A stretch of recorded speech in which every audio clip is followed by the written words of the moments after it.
Srinivas Garu.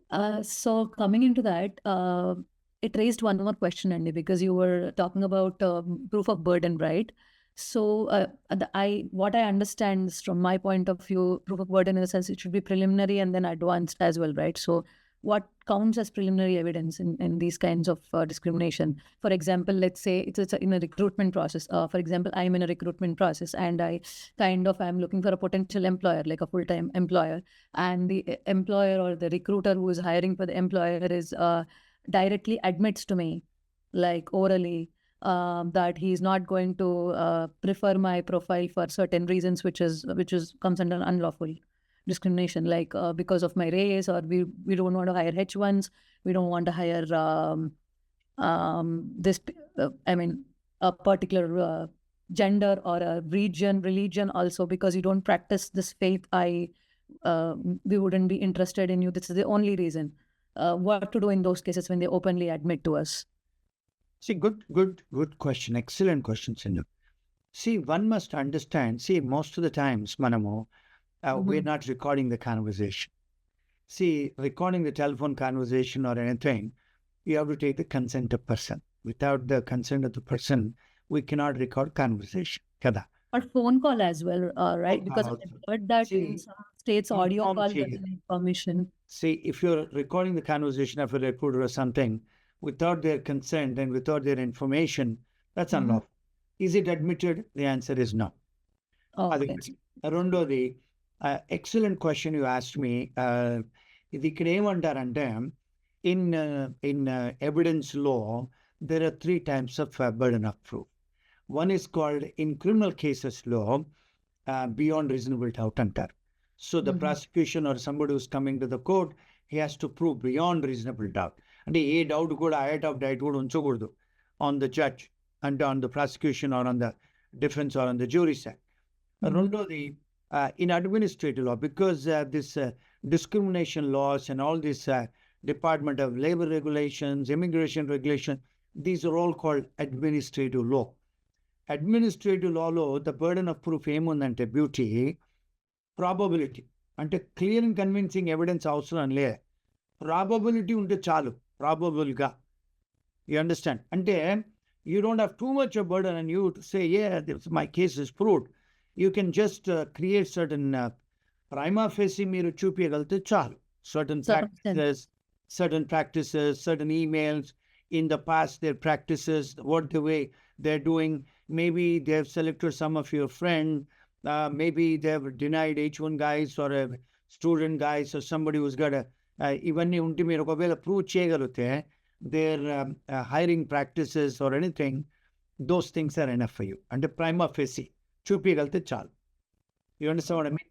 So you don't have to show, you don't have to prove the case, clear, convincing case. Probability of chances unte saripotadu. Probable. And beyond reasonable doubt, like that this something might have happened, which is yes law. Right.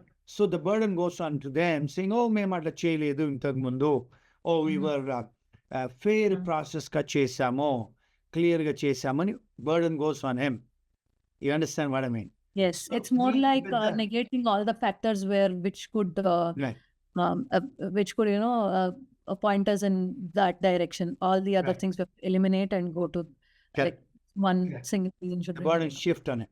So ikkada meeku poyedi enti, when you're making a complaint, if you have some prima facie case, some probability undanukondi, if you say that yes, these guys have been doing in the past and it's possible, if you raise a complaint or do anything, the explanation is asked from them.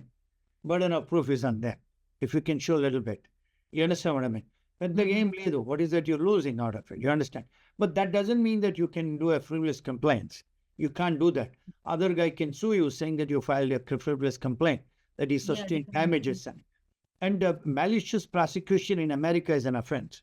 You can't maliciously prosecute somebody, you could go to jail. You understand? See, law is very clear in America, and that means it has to be a meritorious claim and antaru. There should be some merit. You can't have a frivolous complaint. Oh, because you go online and raise a complaint, and because there is no court fees for filing, you don't need an attorney, you can't do things like that. They could come back, it comes back to you. So they should be a probable cause ఉండాలి. రెండోది prima facie case కొన్ని ఉంటే చేయగలచ్చు. The beauty ఇక్కడ ఏంటంటే, you must understand this country, in any civilized country, the worker is protected, the employee is protected.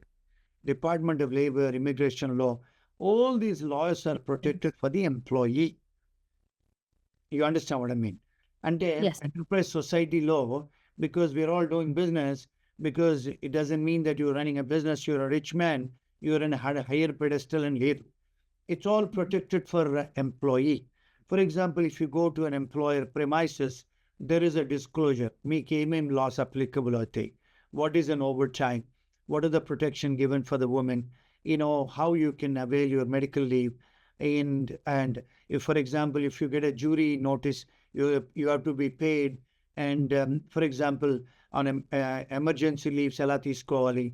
You know, there are so many mechanisms used for every employment base. For example, there's a conflict between you and employer and employee. And second thing, you have a contract between employer and employee. And you have a right to get the contract. And that contract, if you have, employer is giving you a contract, so you have a right to retain an attorney to review it. Atla. There are so many disclosures employer is supposed to make it to you, and you have a right to get them, a copy of it. If most of the time in the they don't give you a copy. And that's Yeah. against the law. I mean, unfortunately, some people do not even have proper things in place. Whatever you said, the disclosure agreements, they don't even have them in place. They make it up on the spot if they get into trouble. That's what I have been observing. That's another thing. Unconscionable. Actually, if you interpret the law strictly as in the America law, you know, all these employers, IT basic companies will be in trouble. Let me be honest with you. I also run consulting companies, but I make sure when somebody comes, I educate them, I give them all the documents, because when accountability and transparency annaru, this is the word used in the law. If you're transparent, why there's no scaredness, kada. You give them a paycheck copy, you give them an H-1B petition, you give them an LCA, you give everything. So when you give it to them, you don't have no scare, kada. They're not scared of anything. Yes, the employees also need to be educated a little Yes. more, right? They need to be more aware to kind of ask for these things, you know. Right. We should know. I personally know all these things that I have to. So I myself go up to my employer and ask them like to send me every single time an amendment is done. I just go and ask them first, they'll see a copy, and then I check the status myself. So people also need to be held Yes. accountable. Yes. Accountable. Normally, when somebody comes in, I actually give them a orientation. I tell them what are the laws and what are their rights and what are the employers' rights and how they should be in this country. And I do a lot of orientation in it. For past 23 years, we have consulting firms, more than 700-800 people. I sponsored them and brought them. Then my company sponsored them, brought them. I educate them on it. Form I-9 and everything. See, when you comply the law, there is no stress, kada. And I also put them LCA copies in my office. I said to the employers, you know, put them in the employer premises. If somebody comes, let them see what is their LCA, how much they're getting paid, where this person is working. So what is the prevailing wage of that state? So there's no problem, kada. And what are the obligation of insurance? What are the obligation of employer for the, pregnant woman? What are the obligations of employee? Anni educate cheste, there's no stress, you know. One has to know the law of the land. That's what it is. Ignorance of law is not excuse. Chala salu our clients call us and say, oh, sir, we don't know, we are students. Sir, we are an H-1B, we don't know. Ignorance of law is not excuse, unfortunately. That's not a good defense. So you get educated yourself. That's what na prayatnam endante, because of, by the grace of Lord, I got educated in law in 4 continents, and I have 3 honorary doctors and 1 PhD. I educate people. I go to law schools, I teach, I speak on different social platforms.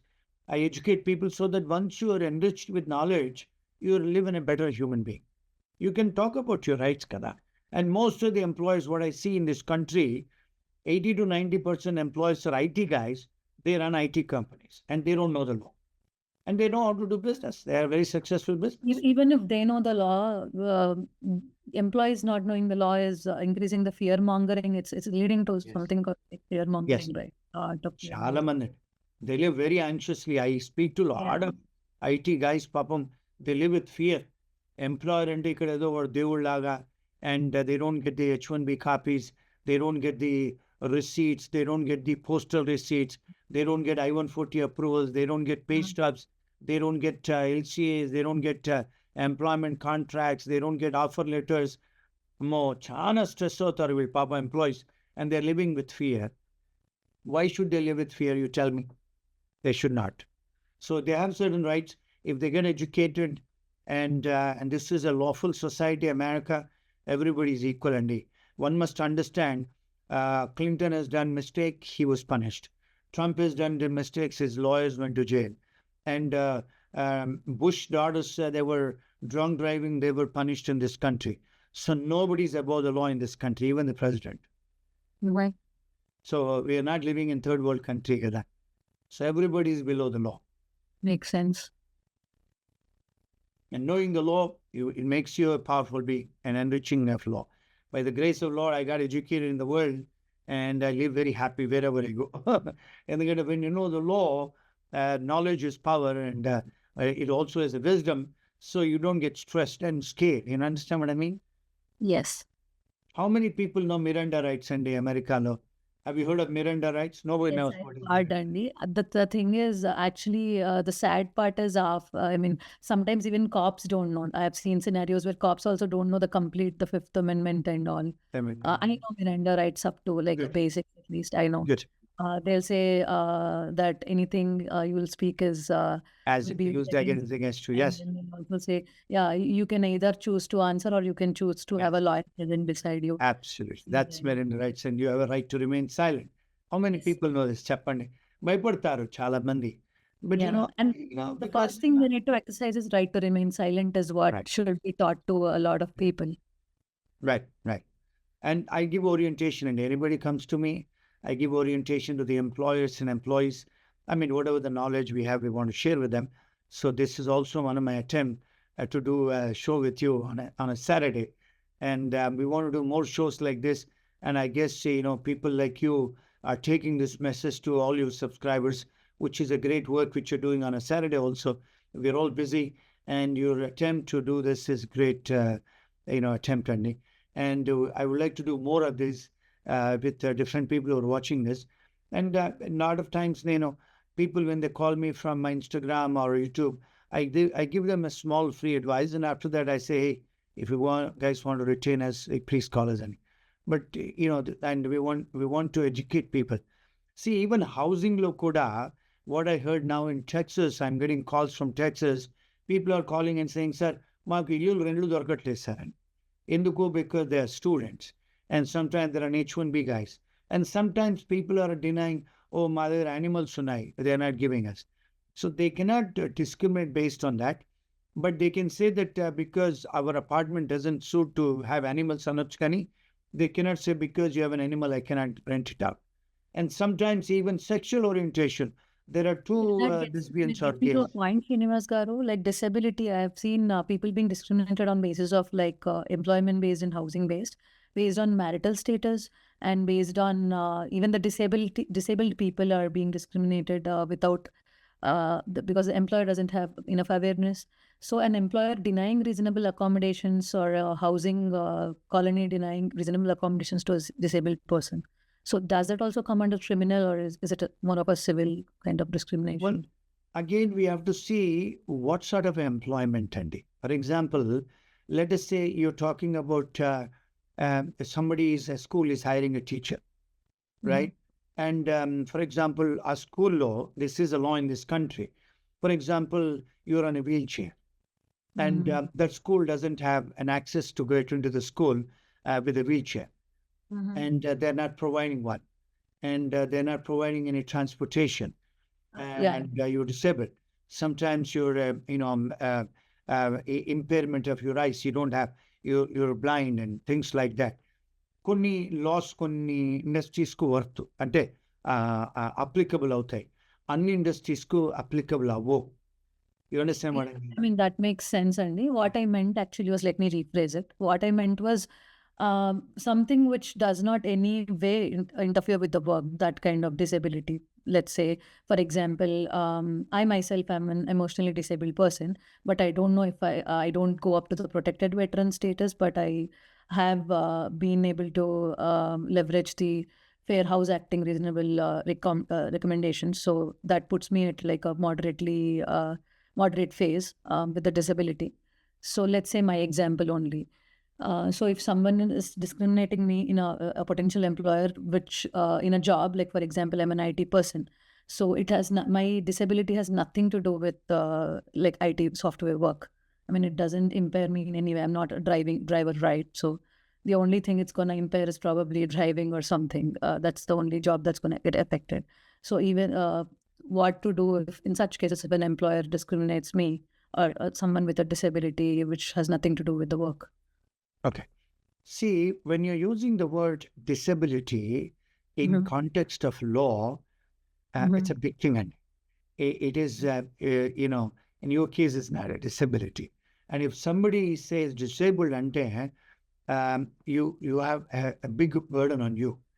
And if it is, and you have to come up with that and prove that because of disability, we no discriminate chesadu ante, the burden is on you. Number one. Number two, disclosure. For example, are you disclosing this to an employer when you're doing a job interview? Or is it coming in interfering in the work employment? అందులో ఏమన్నా వస్తే then based on that you can bring that disability, but otherwise not. We all have different types of disability, Andy. This counts more as like if the employer is just showing discriminative behavior due to just stigma, probably. If those kind of scenarios, it will work, right? Like I mean, just hypothetical scenarios. Sure. So you have to prove that it has caused a damage on you. See, the burden is on you. What it has caused. If he is discriminated or profiled you or did anything, and did it cause any loss to you? You have to show financial loss, or you have to show you have to show some harm on you. The burden is on you. But if you're not showing any harm, there is nothing. You understand what I mean? ఎప్పుడైనా మీరు injury prove చేసేటప్పుడు, is it a financial injury, economic injury, emotional injury? You have to show the injury, and without injury, you cannot prove the case. Makes sense. No, I wanted to know if like it's actually possible to even pursue something like that. But the question is answered. So it is possible, but the burden of proof is on us. So and injury would have. Without there's no injury, there's no right. Cannot exercise. I mean, it's more like sometimes they try to emotionally get into the person's skin by their actions. So in that, we have to kind of look at the patterns and prove that same as you said before. We have to shift the burden of proof onto them. And so, insanity lawsuit, a disability lawsuit, there is a medical insanity, legal insanity, and medically similar circumstances for similar people for a reasonable man's test antar America. Is it reasonable for a similar person who is in a similar situation reacting another? So reasonable person test to apply chestar ikkada. You understand? It cannot be sensibilities and padam vaadaru lawlo. Some people are very sensible for a dog, this thing, smell, or some people are sensible for even sometimes people, people like me, I raise my voice in the office. Some of my employees, they say, well, you shout. I said, I'm not shouting. This is my voice as a lawyer. It's a reasonable, it should be a reasonable thing. Sensible. Is it sensible for a reasonable man's person? Yes, that's why they even call the things which we ask for as reasonable accommodations. There are certain things they provide. When are they obligated to provide certain things if they're reasonable enough? If they don't cost them much resources and all? No. I mean, it becomes impossible for running a business, and when you're running a business, they cannot comply with every small little thing. I mean, again, case-to-case basis are different. You understand what I mean? Alaga. So it's again case-to-case basis. You'll have to discuss with the... But they cannot kind of discriminate against the employee just for asking. They can deny the reasonable accommodations, yes, but Yes. they can kind of discriminate the employee for asking them, like at the Yes. least. I mean, discrimination and labor. For example, small employees are there. They might not have resources. You Yes. might say, sir, can you give me a medical insurance? Giving a medical insurance is not obligation on an employer. Yes, they But can some deny it, people... but they cannot fire the employer or do something or Yes. remove the basis of that, right? I missed like. Correct. Yeah. Yeah, thank you. Reasonableness. Yeah. Makes sense. Makes a lot of sense. Yeah. Yeah, and also, I mean, can full-time employers in the recruitment process, let's say, based on location where we are residing right now, are they allowed to kind of deny the opportunities based on that? Absolutely, because, bro, let's say sometimes you are required to be in the office. Many times after COVID, what happened, Andy? There's a whole change in the country, attitudes and law. For example, if you see universities now, let me give you this thing. For example, if you're an F1, you're required to be in a classroom for 20 hours, intermundu. That was a federal regulation of F1. But now after COVID, they said it's a hybrid. You can be in the classroom. You can go once in a week to the class. And the regulation said now you can attend classes online. Total change. But that's not same applicable for language schools. Language schools, you have to be in the classroom. But university, you can sitting be in California, you can be attending a class in New York.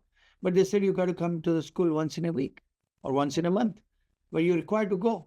Under a regulation of కొంచెం hybrid mode వచ్చేసింది. Employment లో కూడా ఇప్పుడు now they can say that you got to come once in a month or once in twice. In a month, you're supposed to go. If I say that I cannot come, they can say, we can fire you based on that.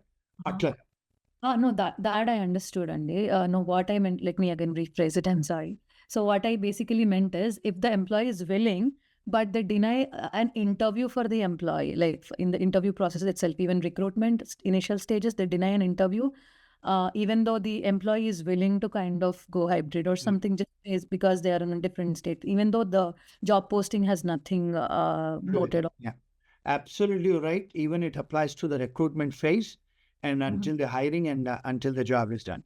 Yes, so they cannot deny an opportunity, right? That way, if the employee is willing to relocate, they have to give an interview. Absolutely. Okay. This is one thing that has been going on a lot out there. So I just wanted to give clarity to a lot of people. They might be confused here because it's not lawful. People are thinking it's lawful and perpetuating it a lot. Even I myself have faced that. So that's against the law. That's against. Absolutely, yes.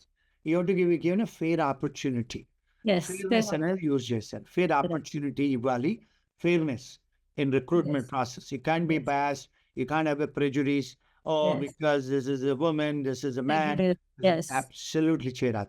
And there are certain jobs required, Budu employer cheptadu.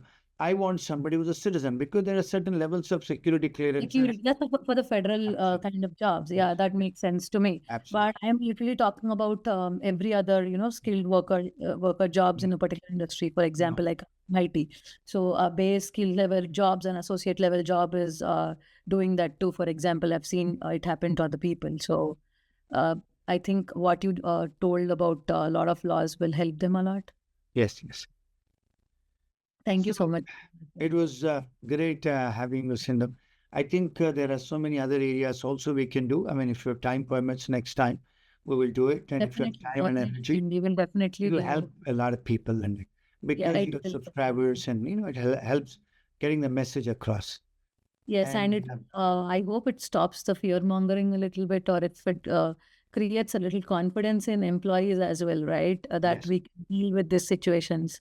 As in when they come, instead of getting worried that these don't apply to immigrants, or my employer or other employer will know if I incriminate them. So all these things, I've learned a lot today, Srinivas Garu. Thank you so much.